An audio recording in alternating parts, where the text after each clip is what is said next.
నమస్తే, welcome to SRK news. ఈనాటి వార్తా విశేషాలు.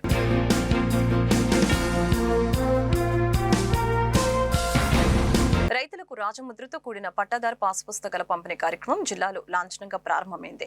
కేంద్ర మంత్రి పెమ్మసాని చంద్రశేఖర్ పాల్గొని గుంటూరు కలెక్టర్ కార్యాలయంలో రైతులకి నూతన పాస్ పుస్తకాలను అందజేశారు. ఈ సందర్భంగా పెమ్మసాని మాట్లాడారు. భూ రికార్డులు, హద్దు రాళ్ల కోసం జగన్ 700 కోట్ల ప్రజాధనం దుర్వినియోగం చేశారని ధ్వజమెత్తారు.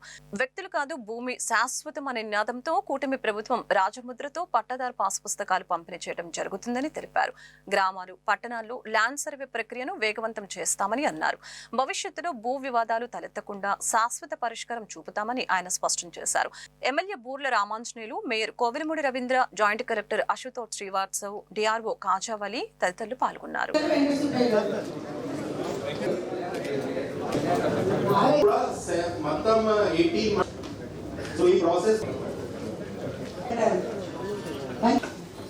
ఈరోజు ఈ కార్యక్రమం చేసుకోవడం నాకు కూడా ఆశ్చర్యకరంగా ఉంది. పాస్ పుస్తకాలు అనేది మేము పుట్టక ముందు నుంచి ఉన్నటువంటి కార్యక్రమం.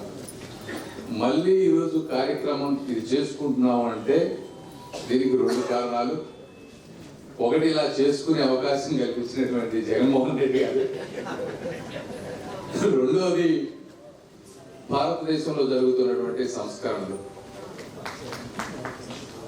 మీరు మొట్టమొదటి జగన్మోహన్ రెడ్డి గారి గురించి మీ అందరికీ తెలుసు, ఎందుకంటే నాకంటే మీరే ఎక్కువగా అనుభవించారు.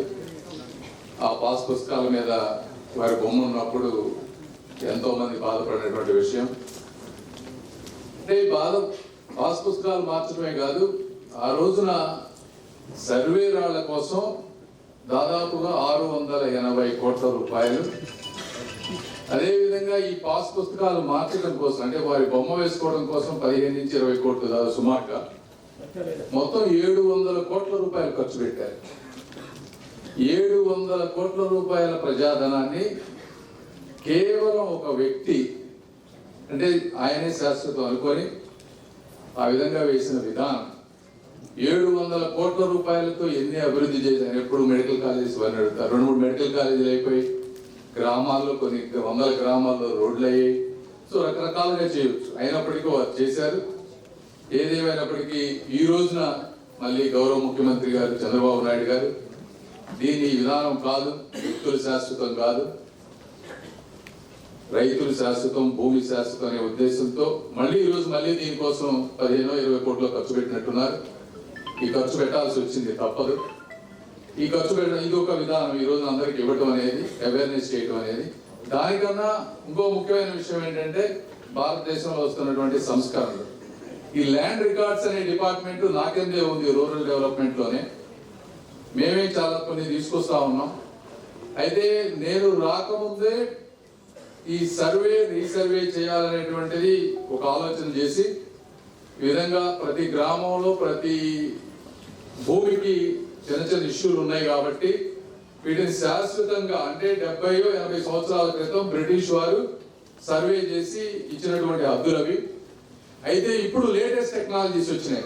టెక్నాలజీ ఏంటి? ఒకటి, డ్రోన్స్ వచ్చినాయి, పైన డ్రోన్ ద్వారా సర్వే చేయటం.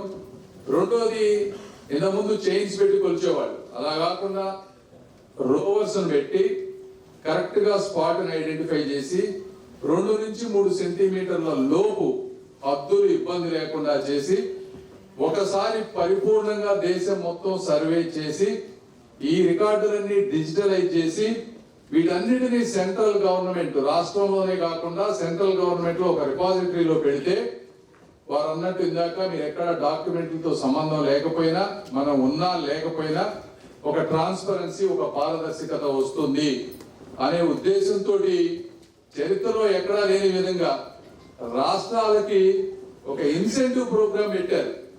అంటే రాష్ట్రాలు చేయాల్సిన పని వాళ్ళు సక్రమంగా నిర్వర్తిస్తే వాళ్ళకి అడిషనల్ గా డబ్బులు వచ్చే విధానం. అందులో గ్రామాలకి ఒక ప్రోగ్రామ్, అర్బన్ బాడీస్, ఇంతకుముందు అర్బన్ బాడీస్ ఇలాంటిది లేదు.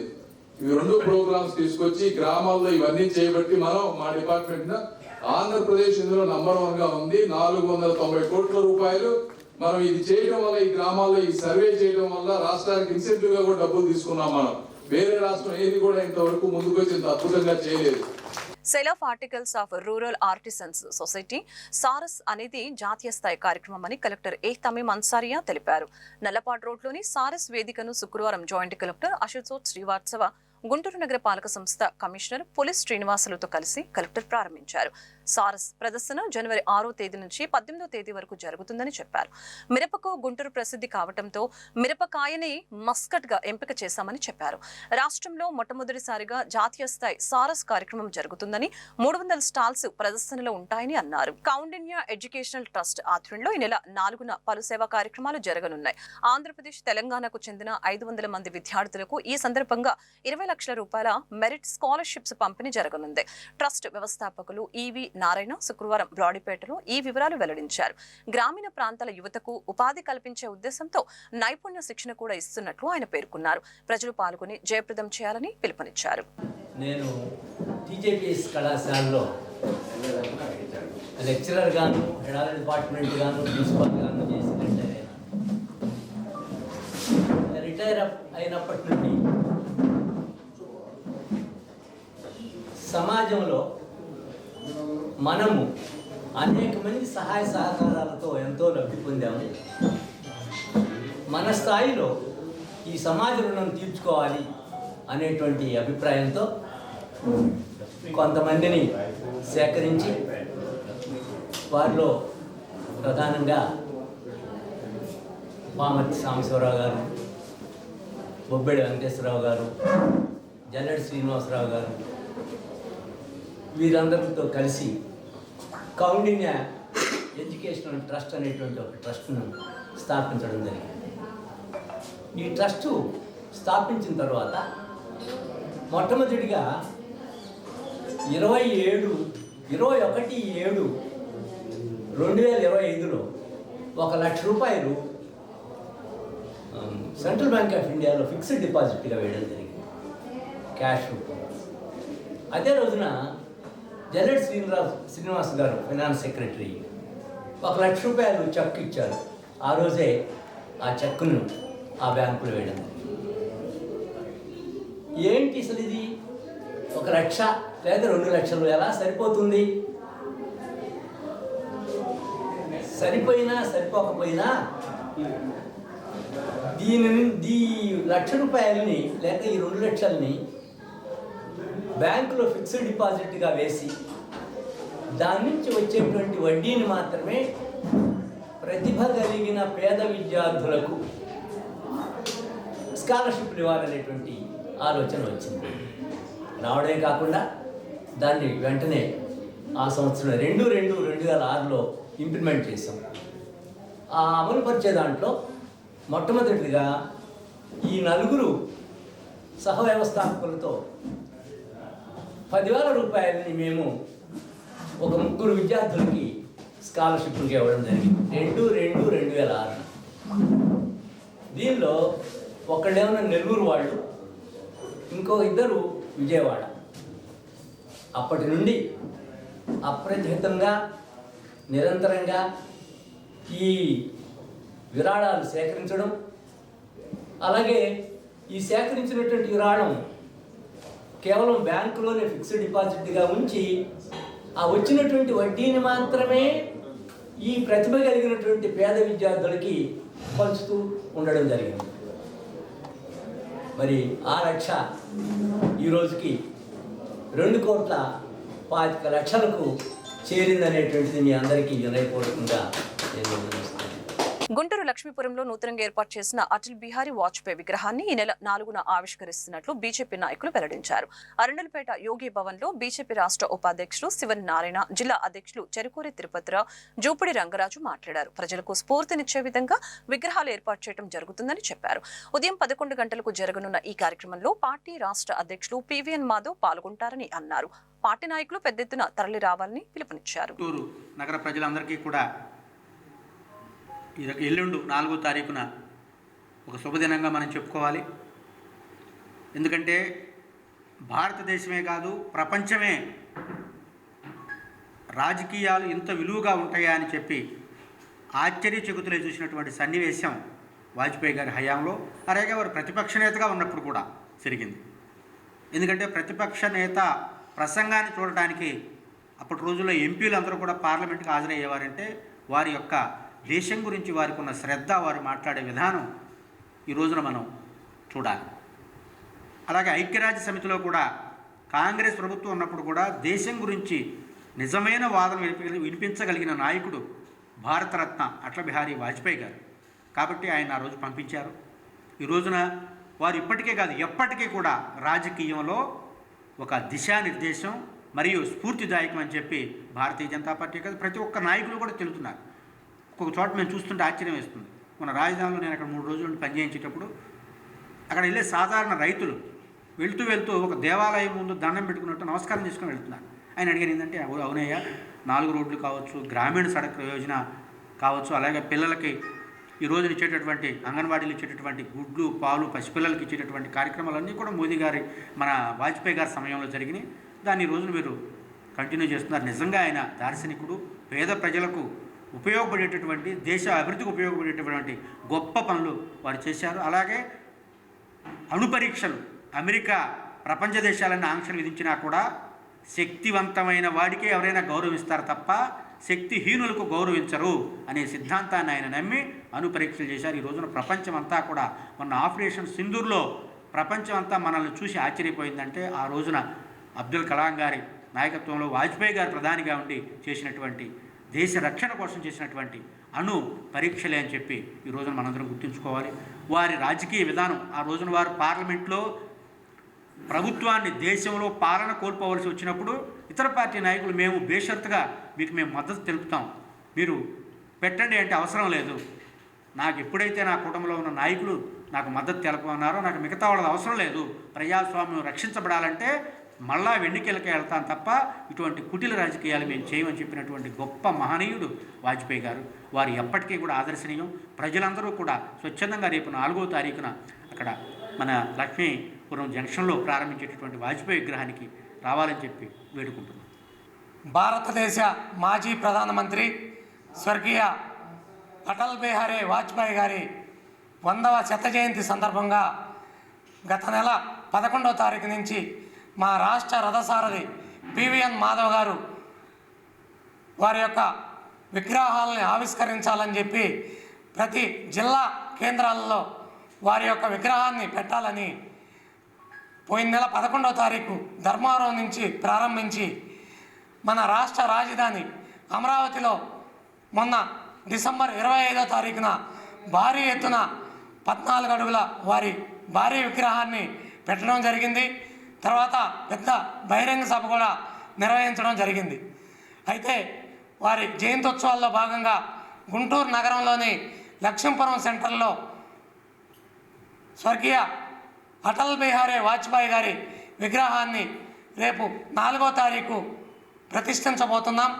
ఈ సందర్భంగా వారిని స్మరించుకుంటూ వారి యొక్క జీవిత విశేషాలు తెలియాలని చెప్పి ప్రతి ఒక్క ప్రజలకి వారు దేశానికి చేసినటువంటి సేవలు గుర్తు చేసుకుంటూ వారి యొక్క విగ్రహాన్ని ప్రతిష్ఠించబోతున్నాం.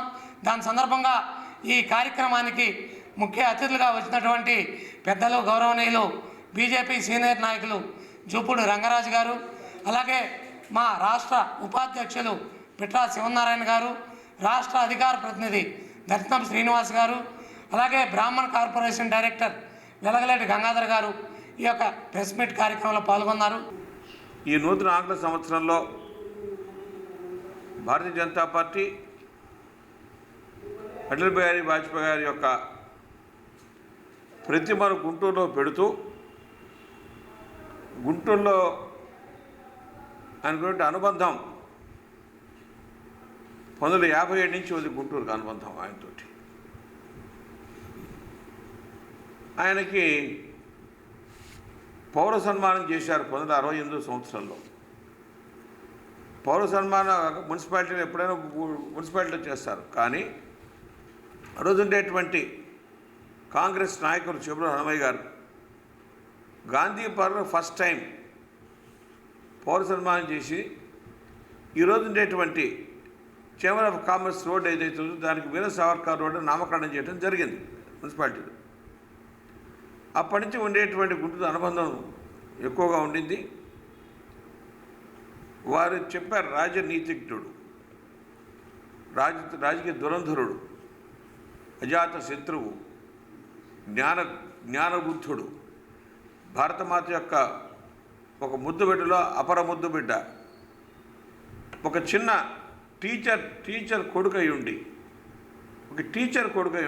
ప్రైమ్ మినిస్టర్ దాకా ఎదిగారు.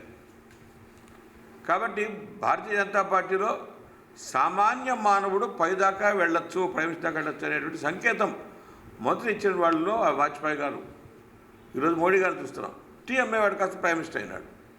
కాబట్టి రాజకీయాలు అనేటువంటివి స్వచ్ఛంగా ఉండాలనేటువంటి సంకేతం ఇచ్చినటువంటి మహానుభావుడు అటల్ బిహారీ వాజ్పేయి గారు. గుంటూరు 23వ డివిజన్లో నెలకొన్న ఫ్లెక్సీల వివాదంపై స్థానిక టీడీపీ మహిళలు ఎమ్మెల్యే గల్లా మాధవికి ఫిర్యాదు చేశారు. నగరపాలక అధికారులు ఏకపక్షంగా వ్యవహరిస్తున్నారని ఆరోపించారు. సాక్షాత్తు ఒక ఎమ్మెల్యే పేరుతో ఏర్పాటు చేసిన ఫ్లెక్సీలను తొలగించడం ఏంటని ప్రశ్నించారు. మహిళల్ని కమిషనర్ చిన్నచూపు చూస్తున్నారని పార్టీ నాయకురాలు లాం నవమి ధ్వజమెత్తారు.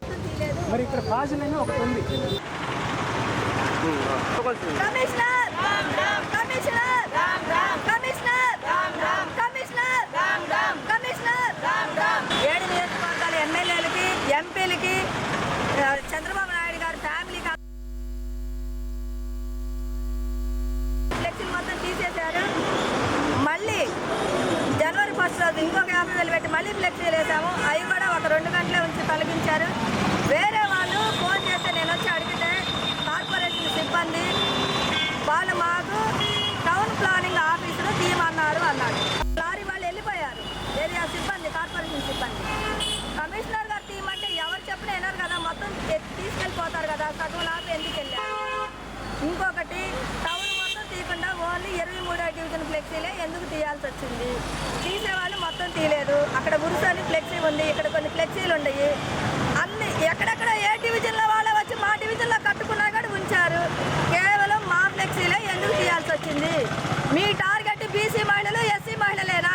అంటే యేసు ప్రభు దేవుడు కాదా? క్రిస్మస్ రోజు ఎందుకు తొలగించాడు?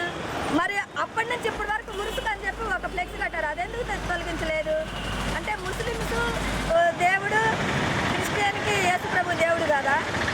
రాజకీయంలో ఎటు చిచ్చు పెట్టాడు కమిషనర్ గారు, అట్లాగే మా కార్యకర్తలకి, మా ప్రజలకి చిచ్చు పెట్టాలని చూస్తున్నారా? ఇది ఎక్కడ న్యాయం? మీరే చెప్పండి. ఇంకొకటి, నిన్న అనగా మేము ప్రెస్ మీట్ పెట్టి ప్రెస్కి ఇచ్చాము, దానికి ఇంతవరకు స్పందన లేదు. కాంగ్రెస్లోంచి టీడీపీలోకి వచ్చిన వాళ్ళు మా ఫ్లెక్సీలు తీపిచ్చారా? లేదు వైసీపీలోంచి టీడీపీలోకి వచ్చిన వాళ్ళు తీపిచ్చారా? మేము చేసిన తప్పేంది? మేము జనానికి అంతరాయంగా ఏ పని చేయలేదు. మా ఫ్లెక్సీలే ఎందుకు టార్గెట్ చేశారు? గుంటూరు నగరంలో ఇండో నేపాల్ రుద్రాక్ష కేంద్రం అందుబాటులోకి వచ్చింది. నగరంపాలెం 3 బొమ్మల సెంటర్లో ఏర్పాటు చేసిన రుద్రాక్ష కేంద్రాన్ని ఎమ్మెల్యే గల్లా మాధవి, మేయర్ కోవెలముడి రవీంద్ర ముఖ్య అతిథులుగా హాజరై ప్రారంభించారు. ప్రతిష్టాత్మకమైన రుద్రాక్ష కేంద్రాన్ని గుంటూరులో ఏర్పాటు చేయడం హర్షణీయమని అతిథులు హర్షం వ్యక్తం చేశారు. ఈ అవకాశాన్ని అందరూ సద్వినియోగం చేసుకోవాలని పిలుపునిచ్చారు. ఇండో నేపాల్ రుద్రాక్ష సంస్థ ఏర్పాటు ఉద్దేశాన్ని నిర్వాహకులు పాండు రంగారావు మీడకు తెలిపారు. దేశంలోని అన్ని ప్రధాన నగరాలలో రుద్రాక్ష కేంద్రాలు ఏర్పాటు చేస్తామని చెప్పారు. ఆధ్యాత్మిక సంపదను ప్రజలకు అందించే ఉద్దేశంతో ప్రారంభించడం జరిగిందని అన్నారు. ఎక్కడ అవసరం ఉంటే అక్కడికి వస్తామని స్పష్టం చేశారు.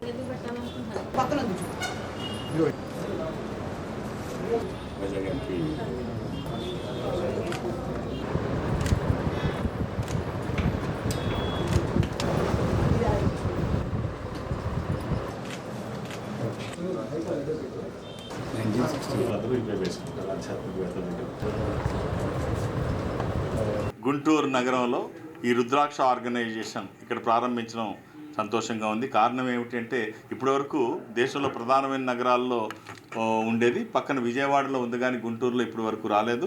ఇప్పుడు ఇది రాజధాని దేదీప్యమానంగా ఈ రాష్ట్రం వెలగడానికి ఇక్కడి నుంచి ప్రారంభం. ఇక్కడ మేము ఉండాలనేటువంటి తపనతో, కోరికతో ఇక్కడికి రావడం జరిగింది. సో జనరల్గా ఏమిటంటే పూర్వం పరిస్థితులు ఇప్పుడు లేవు. నన్ను మీరు అందరూ అన్ని టీవీ ఛానల్లో రోజు చూస్తూ ఉండడానికి అవకాశం ఉంది. ఒక వేదిక మ్యాథమెటిషియన్గా రుద్రాక్షల గురించి మాట్లాడడము, జాతక పరిశీలన చేయడము అన్ని టీవీలో సాంప్రదాయంగా కొనసాగుతుంది. ఇది దేశంలోని ప్రధాన నగరాలు అన్నింటిలో ఉంటుంది.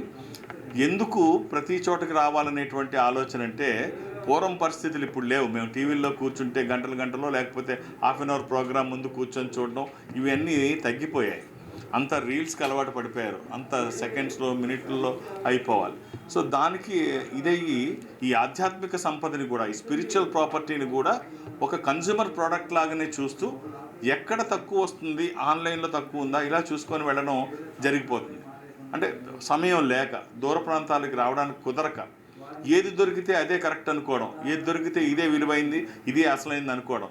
సో అలా కాకుండా వాటి మీద అవగాహన కల్పించడం, అసలైన రుద్రాక్షలు అందించే ప్రయత్నం చేయడంలో భాగంగా గుంటూరులో అంటే ప్రతి చోటకి మనం ఎక్కడ అవసరం ఉంటే అక్కడికి వెళ్ళాలి. మనం ఉన్న దగ్గరికి రావడం అది పాత రోజులు, పాత పద్ధతి. సో దానికి కొంచెం స్వస్తి చెప్తూ ఎక్కడ అవసరం ఉంటే అక్కడికి మనం ఉండాలి. లేకపోతే మన బలహీనతలే పెట్టుబడిగా చుట్టూ చాలామంది ఉంటారు. ఈ నకిలీలు రోజు రోజుకి ఎక్కువ అవుతూ ఉంటాయి. ఎక్కడ దొరికితే అక్కడ ఆన్లైన్లో చూడడం, కొనేయడం, ఇది ఎంతవరకు కరెక్టో తెలియజేయడం కోసమే మా ప్రయత్నం. ఒక స్పిరిచువల్ ఆర్గనైజేషన్ తరఫున మేము ఇక్కడికి రావడం జరిగింది. ఇక్కడ ఖచ్చితంగా అసలైన రుద్రాక్షలు మంచి కంపేర్ చేస్తే, ప్రైవేట్ వాళ్ళతో కంపేర్ చేస్తే తక్కువ ప్రైస్లో ప్రతి రుద్రాక్ష జెన్యూనిటీ తెలియజేసేటువంటి టెక్నికల్ సపోర్ట్తో, పేపర్లతో అన్ని ఖచ్చితమైనవి ఇక్కడ ఇవ్వడానికి ఇక్కడ అవకాశం ఉంది. ఈ అవకాశాన్ని ఉపయోగించుకోవాల్సిందిగా కోరుతున్నాం. ఈ వార్తలు ఇంతటితో సమాప్తం. మరొక బులెటిన్లో మళ్ళీ కలుద్దాం. నమస్కారం.